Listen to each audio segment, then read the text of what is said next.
Welcome to the start of leg 7 of the Ocean Race 2023, live from Holland. Today we get to see our Amokas in action. It's our last leg of this, the 14th edition of the Ocean Race. Months of racing, dismasting, nosedives, broken sails, victory against the odds. But now it's the chance for points and the final opportunity to take the lead as we head off to the grand finale in Genova, Italy. But here in the Hague, the wind today is good.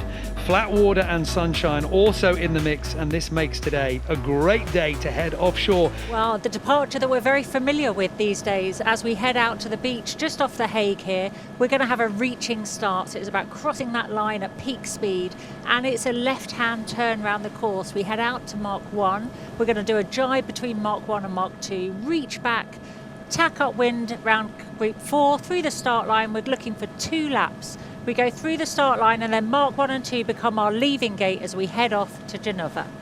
Yeah, so like the import race, I think keep it as simple as possible, clear air, and yeah, we can have a good race. Well, 5 boats, 5 Amokas now pushing into the line with 30 seconds to go. Team Milizia, they wanted that windward position on the left-hand side of your picture, and they've got it. Team Holcim-PRB are all the way to leeward, but along with GUYOT Environment Team Europe, as the pin buoy comes into view, they are both slowing down. They are closest to the line here. The line on the right-hand side between the white mark with the blue bottom and the blue hull of the committee boat. This is now the final charge here, and I think our Amokas are going to be off this line. Everyone holding back. 11th Hour Racing Team accelerating now as they cross the line as the gun fires. I think the Americans certainly had the best of the speed, but Team Milizia up to the windward side, and Team Holcim-PRB doing a good job down at the pin end. Once again, D, it is going to come down to the drag race for the next 30 seconds and the fight for clear air. GUYOT Environment Team Europe, they've lost the battle for the front line. They're going to be rounding 2nd, 3rd, perhaps 4th. But Team Holcim-PRB, I cannot believe the difference here, Sarah. I mean, was there a debrief, or was there something that you just forgot to pull? Because whatever it was, you've banished that demon. And actually, you can see all their bows are lifted out of the water, really steady flight. Flat water is just great conditions for these boats to show off, and we're seeing them at their best in quite marginal foiling conditions. So they have a lot of decision making going on, and Charlie will be slightly distracted as he's driving. For Holcim-PRB, he's clear ahead. He can just concentrate on sailing the boat fast and where he wants to go. So he is now dictating this race. They are blasting along here, speed steady over 20 knots. Team Holcim-PRB, I think they have established themselves in the lead with 11th Hour Racing Team in 2nd, Team Milizia in 3rd. She was boat lengths and she was calling that, but she's also hanging on and trying to control their rounding and try and just calm everything down so they're making it a clear approach. So they're all bearing away now. Slight slowdown as they bear away because they're not changing sails, they're just easing the sheet. So everyone's closing in behind. We're seeing Team Milizia close in as well as they come round. And then they've all got to make this critical jibe, time this jibe so they can round this mark clean and get back up to boat speed and foiling back on the reach. And this is the first bit of vulnerability for the leaders, or indeed all the boats in front. GUYOT Environment Team Europe, if they can get a good jibe here, they get a chance to attack. And for Team Holcim-PRB out in the lead, they're trying to hold on to it as GUYOT come round a good way back after only just that first long reach in 5th place. We've got Team Holcim-PRB now round the 2nd mark, still in 1st place. 11th Hour Racing Team tried to get on the inside, but look at who is getting on the inside. GUYOT Environment Team Europe managed to come round. Benjamin Dutroux found the speed to go low. As you were saying, Dee, he managed to keep a bit of speed in that, and now he has jibed to be really attacking the breeze of Team Milizia. I don't see that many place changes, but if we do, it is at this jibe and it is at the tack. These are the vulnerabilities. And Team Milizia, I thought they were looking really solid in 3rd place, but they obviously just got that angle a little bit wrong. GUYOT Environment Team Europe have fully capitalised on it, and now they are off on that reach. And I could just hear the skipper Benjamin Dutroux saying, right,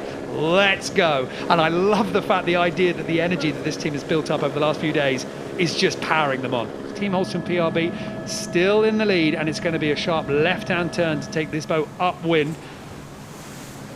Can you put on the wind speed 200 meters? And comparing the tracks of 11th Hour Racing Team, Team Holcim-PRB and GUYOT Environment Team Europe, the leaders, Team Holcim-PRB, sailed very low out of that mark. GUYOT Environment Team Europe, look at the gain here for the European team. Benjamin Dutroux is about to tack, and if he was to tack now, by my idea, I think he'd lay. I know, I'm almost willing him to go and make that gap. And like, but he's putting the pressure on 11th Hour. He's forced them to tack away. Oh, he has not seen 11th Hour Racing Team there. GUYOT Environment Team Europe did not see there. 11th Hour Racing Team were on starboard, and I think we have got a collision here between the two boats. GUYOT Environment Team Europe was sailing upwind. 11th Hour Racing Team were upwind as well on starboard tack. The two boats came together, the bow of GUYOT Environment Team Europe striking the stern of 11th Hour Racing Team. I saw the Americans alter course at the last moment, but when they realized that Benjamin Dutroux was holding course, the rules essentially meaning that GUYOT Environment Team Europe should have been the one to give way, but that wasn't happening, and now we can see the two boats clear of each other. This was the moment, 11th Hour Racing Team realizing that they needed to turn, but ultimately being stuck in that position, and GUYOT Environment Team Europe with the bear away, it all happening a little bit too late to actually clear the stern of the American boat. Now, there is an enormous impact on what this could mean for the race, but for the moment, let us just absorb exactly what has happened here and keep an eye on the sailors. It seems like everybody on board was out of the way of the collision, and the boats still look relatively seaworthy. But what a collision here, Dee. The interesting thing is this damage now on the side, so close to the chain plate of that runner that holds the rig up, and that is a hole in the boat that they are not racing anymore. This is absolutely incredible for 11th Hour Racing Team. Charlie Enright, you can see he has just looked over the side of the boat and seen the damage. He probably wouldn't need to be looking over the side of the boat because potentially there might have been a hole on the inside.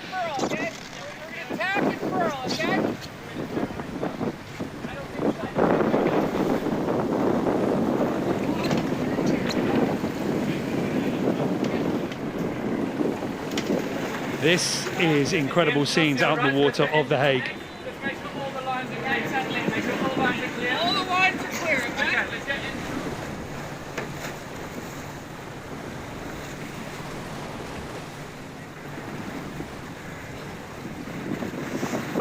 Sorry. You know where you're going, they didn't see us. How could they not have seen us? Everyone okay? Yeah. There's a lot of emotion on display here for 11th Hour Racing Team. Charlie Enright taking the time just to make sure that everyone on his boat is all right. That is some serious damage to the stern port quarter of 11th Hour Racing Team, and you can see what it means to the sailors. There is a lot at stake here in terms of the points and the trophy for this edition of the Ocean Race. Some serious damage, seriously compromising the seaworthiness, and now looking at GUYOT Environment Team Europe, somebody on the bow holding the bowsprit that is snapped clean off, only held in place by the lines for the tack of the head sails.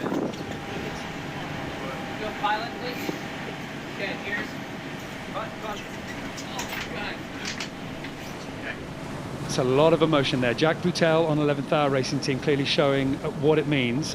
Dee, let's take a moment here because, of course, this boat, we were talking about them in the build-up to this action today. They are at the top of the leaderboard, but they are not confirmed winners of the Ocean Race. They needed to get to that finish line in Genova, and they needed to do it close to Team Holcim-PRB. And right now, there are serious questions as to whether that boat is going to be able to do anything other than turn around and come back to shore for a seriously long repair. Well, I mean, the first reaction that the shore team are going to be looking at is how can we patch repair this to get them back on that racetrack, because it is about, as you say, finishing, because this is, you know, the third time of Charlie Enright doing this race to win his dream race of the Ocean Race. I mean, it's just quite hard to vocalize what's going through. You can see actually he checked that everyone was all right because the impact at that speed is quite extreme. You saw the impact on the hull, but also where the bowsprit went through the top section. So there's two areas of concern there, so they're very lucky that they're okay. But their job now is to get in as fast as possible and try and see what they can do. So there is the impact of the bowsprit, I'm guessing, from GUYOT Environment Team Europe, piercing the hull of 11th Hour Racing Team. well above the waterline, which is a godsend for this team. But that is serious damage here. Incredible scenes out on the water of the Hague.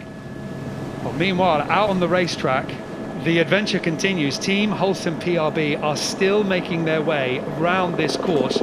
And, you know, Sarah, they will be aware. They will know what's going on here. You do not see your main competitor stopping dead on the racetrack without you knowing about it. But for Team Holcim-PRB, the safety ribs are there for 11th Hour Racing Team. There's nothing that your team needs to do apart from just keep sailing, respect the competition. Team Militia, GUYOT, Team Holcim-PRB still making their way around this racetrack here, but incredible scenes out on the waters of the Hague. These guys just got back in the race and everyone was so excited for them. They had a fantastic week in the winning the import race. And, you know, there's a way that we like to win races in sailing, and you don't like to win because someone else was taken out in a situation like this. I'm trying to wrap my brain around the options here. We don't know the extent of the damage, but I'm sure they are going to leave no stone unturned in terms of options. Team Holcim-PRB still making their way around the course, and we're seeing on the small screen here Charlie Enright in the bubble of 11th Hour Racing Team, the position that he should be sitting in, well, if not in the lead on this import course, but heading out to sea. And he has got the worries and the concerns and the emotion of this moment on his face. As you were saying, Jack Boutel down forward, Francesca Klapsch down there, a little bit of water inside the boat. So clearly the damage being low enough on the waterline, perhaps when they were on the other tack, it was a little bit of water being able to come into the boat, but it seems manageable at the moment. Jack Boutel forward. Well, Team Holcim-PRB are still making their way round this course, and they are about to finish off this last lap, sail their way through the start-finish line and then out through the leaving gate. Behind, in second and third, Team Militia and GUYOT, very much close together. But we're going to try and stay with both of these stories here as 11th Hour Racing Team continue to make their way ashore, with GUYOT Environment Team Europe a little bit behind. But we can hear now from Bill O'Hara, the race officer of the ocean race, and get his thoughts on what has happened here out in the water for this incident. Sorry guys, yes, a very unfortunate accident between GUYOT and 11th Hour. GUYOT should have kept clear for 11th Hour, according to the jury. They can't really resolve this until they see what happens with the guy can restart the race or not. So we'll end up with a protest hearing here. At the moment, both 11th Hour and GUYOT have suspended racing, and the other guys obviously thought they've all left. Nobody hurt, that's great, and hopefully we'll get the boats back in the race. Well, the interesting thing there from my ears, D, was suspended racing. No one's retired yet. And this is why, because Team Holcim-PRB needed to have a strong performance, and while we still have 2,200 miles to go, they've started in good form. They were leading for this import section of the final leg of the ocean race, and they are still leading now. That is them going through the departure gate. Team Holcim-PRB leading the fleet out the Hague. And Team Militia in second place, GUYOT in third. This is a tight battle here between second and third.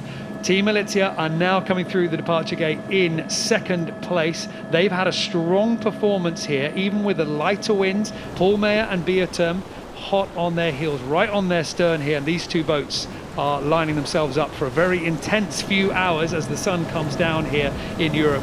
And our three boats on the water are pushing their way down towards the southwest. This is the scene as 11th Hour Racing Team have got themselves in and tied up to the shore. Great to see that boat there. All the sailors on board, able to step on the boat. Everybody is safe. The report from Bill O'Hara and the race is that nobody is seriously injured. The attention is going to be to the boat, and you can see how much of the shore crew is there looking at the area where the damage is, and everybody will be trying to come up with something resembling a winning step forward. As for Charlie Enright, if he wants to be lifting the trophy, pausing what may or may not happen with the redress situation from a protest, well, Charlie Enright needs to overtake either Team Militia or GUYOT or both. they need to get back out in the water because Team Holcim-PRB are absolutely flying here. Annemiek Bess back on the boat. She only was there for a short period of time when this boat dismasted, and it's great to see Annemiek back out there and enjoying the conditions. Meanwhile, back at the dock, GUYOT Environment Team Europe have now made their way back into the harbour, again under their own steam. The damage for the European boat is in some way less. It doesn't seem to have caused any problems with the water integrity of the hull, or at least from what we can see, but the bowsprit is gone, and that is crucial in terms of flying sails. Yes, it was a windy start, so it was nice for the public, I think. It took a good start. We were at the position we want, but we had a problem with the trimming. The jib was too much outside, and we didn't reach the speed quickly. And after we had really bad news that two boats, we lost GUYOT and 11 hours in starboard port. I hope they're gonna find a solution quickly because we need 5 boats on this race. Out ahead of them, Team Holcim-PRB firmly on their way with a very strong performance here. Let's have a word with skipper Benjamin Schwartz. It was a great start. We managed to clear in front of 11th hour, which made our life easier. I mean, we had the speed on the start, so we went out the start leading and then managed to keep the lead, going around the 2 laps of the kind of import course before the leg start, and here we are now heading to the corner of Holland TSS that we have to leave on port, and then we'll bear away and go into A2 later in the evening. At the moment we've got a small lead on Malizia and Biotherm, which is right behind us. Unfortunately, there was a collision between GUYOT and 11th hour during the first lap. From what I've seen, GUYOT has broken his gross bowsprit, and both of the boats are heading back to shore for some repair. Hopefully they will be back in the race. And yeah, here we are. We start cleaning up, the engine seal needs to go on, and then we're heading south. Then we say bye-bye Netherlands.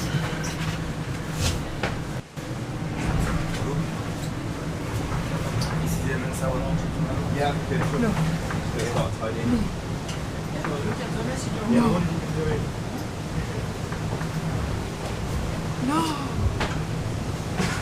Okay guys, good job for this time. Yeah, voilà, nice and clean. At least we have a boat in one piece. Yes. Here's the moment. This is the moment where Rosalind Kuiper is telling the other sailors the level and the extent of the damage that we have seen for 11th Hour Racing Team and GUYOT Environment Team Europe. They're aware of the collision, but not the extent of what it meant. So let's have a look at the positions and what this will mean for the scores. Well, Team Holcim-PRB heading away in first place, Biotherm in second, Team Malizia in third, and GUYOT Environment Team Europe, along with 11th Hour Racing Team, both boats suspended racing back to the harbour and assessing what their next moves could be. Incredible scenes, hugely dramatic moments, and a lot of things that are still set to play out here. The conclusions of what we have seen in these waters we were going to have to wait for, but that finish line is waiting for us in Genova for our grand finale on this final leg.